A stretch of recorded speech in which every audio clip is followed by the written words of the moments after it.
But when you do the research and you go back and you look at the holding companies, you find that the same holding company controls this and that and that and that, and actually controls this, which is apparently competing with that. And this is what they've done. These families and their secret society network, which go under the name of Illuminati, the illuminated ones, they are the force that is ultimately behind all these apparently unconnected groups and corporations, and they move as one unit as a result. And the idea is to imprison humanity in the way that Orwell described,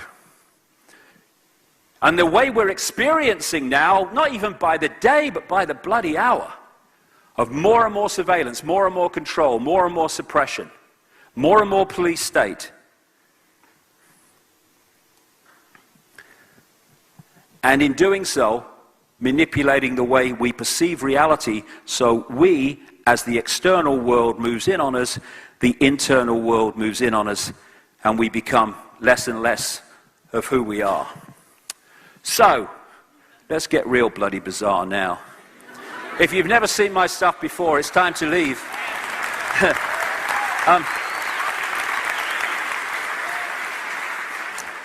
Who are this non-human group or grouping behind these particular bloodlines, and how do they interact? I had to go through this, so everyone else should as well. I was minding my own business in the 1990s, and suddenly, I don't know what is this force I picked up or picked me up, I don't know, 20 years ago. But it's like opening and shutting doors and in a maze, and it says, okay, not down there, down there. Look at this. Okay, now look at that. And what tends to happen is a theme comes into my life, and suddenly things are coming at me in relation to that theme from every angle. From 2003 to now, it's been the nature of reality all the time. Just earlier to that, from the just after mid-90s onwards, I kept coming across people who were telling me they'd seen, apparently human people, turn into a reptilian form and then go back again in front of their eyes. And you think, okay, right, back burner with that one.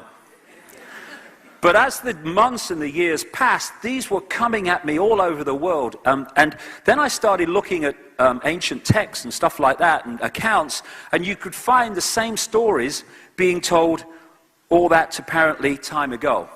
And there are many non-human entities that are interacting with this reality.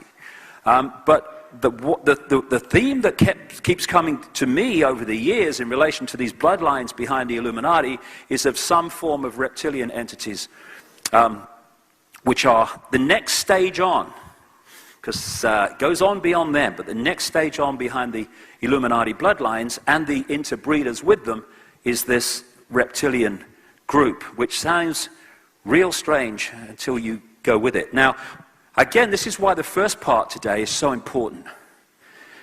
These people know that the body is a biological computer. So to them, that's how they look at it.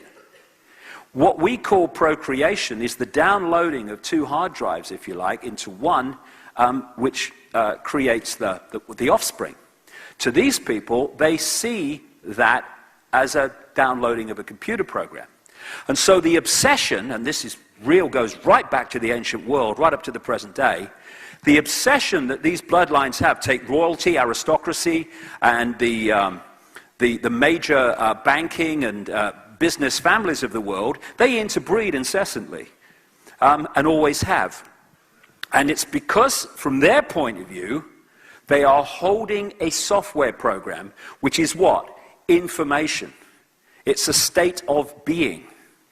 And when you interbreed that, these hybrid bloodlines, with the general population, that, to them, unique software program, computer program, starts to dilute very, very quickly.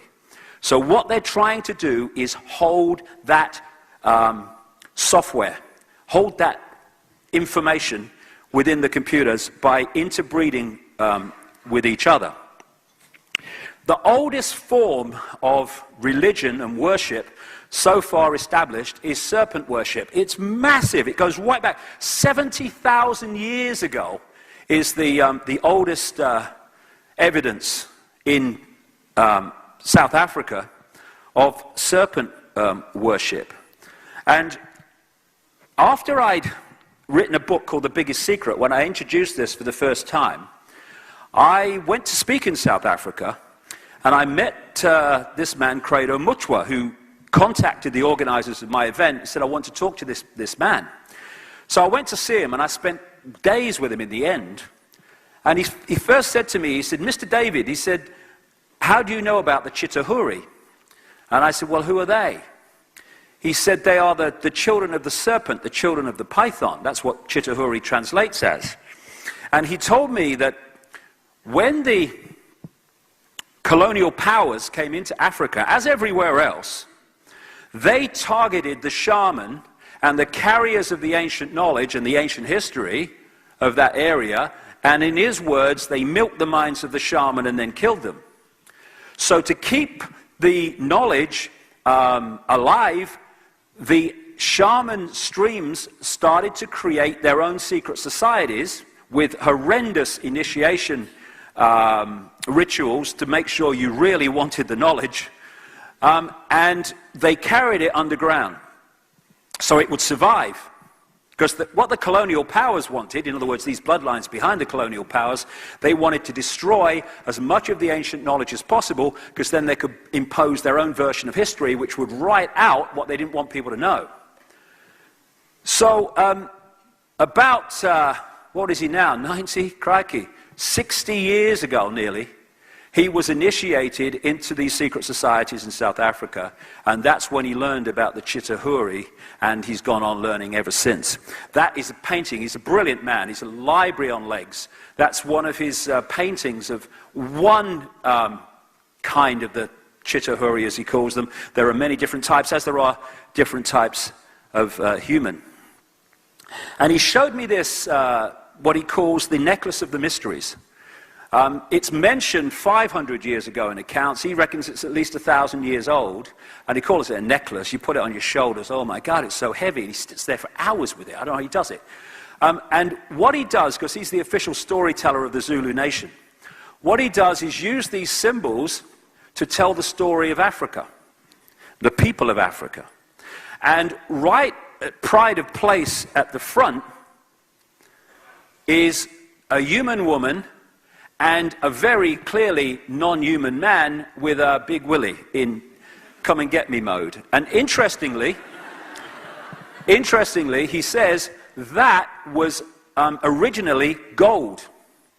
And then someone stole it, and they couldn't replace it with gold, so they replaced it with copper. But then again, this is southern Africa. You go to North Africa, and one of the key foundation stories and myths of ancient Egypt is of the golden penis of Osiris.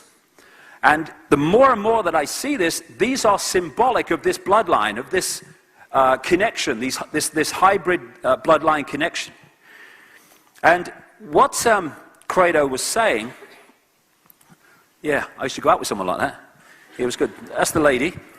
And here's the guy. Now, he doesn't look very reptilian. I pointed that out to him. And he said, this is the story. The Chitahuri, when they were manifesting openly in some areas, said, you must never portray us as we really are, otherwise death. So he said what people did is they portrayed them as clearly not human in various ways, but not actually as they really looked. Although if you go one stage back from Sumer, in the same area, which was the Ubaid culture which preceded Sumer in Mesopotamia, now Iraq, you do find in the graves of Ubaid graves, there have been found very clearly representations of reptilian mothers and babies and all the rest of it. This is a symbolic image by Neil Haig of this hybrid bloodline, which has we all have, and I'll come to this, we all have reptilian genetics, very, very serious reptilian genetics within the body hologram computer, but these hybrid bloodlines have much more reptilian genetics, and therefore have much more of the reptilian genetic personality, if you like. And around the world, again, it's like, have you seen that new car? No, and you see them everywhere. Again, once this reptilian thing came into my life, I started to realize just how much reptilian imagery there is everywhere, all over the world. And the ancient myths and stuff like that of the Nagas in Asia, the people who were said to be part reptilian, part human, and could move